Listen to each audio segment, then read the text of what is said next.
Hi guys, in this video we'll be talking about how to simplify rational expressions. Later on in this series for today's videos we're going to move on to multiplying rational expressions, but the simplifying is the important part. We're going to be working with fractions here, and so let's go back to middle school math first. If I got 15 over 65, I know that reduces because they're multiples of 5, right? And so what I could do if I wanted to is simply rewrite this as the top is 3 times 5. And the bottom, if I knew what it was, I know that it would be 13 times 5, okay? And so I write it out like in factored form. And so with numbers, that's what it would look like, no x's or anything, right? And then I could simply say, oh, look, the 5's go away because they're common for both the top and the bottom, and that leaves me with 3 over 13. And so we're going to do the same kind of approach here, except we're going to do it with values that have x, okay?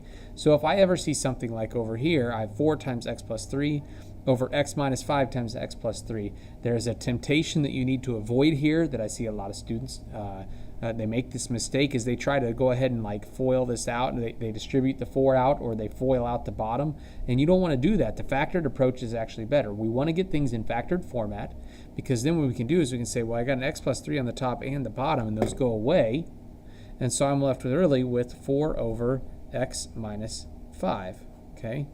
And it's that easy. So all we're going to do is then, when we get things like these two examples here on the bottom, and this will be the end of this first video, whenever you have something that's not factored, the first thing we want to do is just go factor it. Factor the numerator, factor the denominator, do them separately, okay? And what we're going to hope is that because math people have written these books, or I've written these problems, that things are going to be going away. They're going to be canceling out. So at the top, I see that I have an x in common, so I'm going to take an x out. And when I do that, I'm left with an x plus 7. And the bottom one, I have an x squared, which is x times x, right? And so I notice here now that the x plus 7, there's nothing to cancel that out with, but I do have an x here. So a single power of x goes away from the top, from the top, and also from the bottom. I need to reduce that by 1, so it really goes down to the x to the first power, okay? So I'm left with x plus 7 all over x. Or I might even have a problem like this, where both the top and the bottom become factorable. Okay, the top one looks like one of our Mad Minute problems that we've done so many of this year in class. Two values that add up to -2, that multiply out to -15. I'm thinking -5 and +3 here. So that's going to be x minus 5, x plus 3 on the top. And on the bottom, I have x squared minus 9. That's x squared plus 0x minus 9.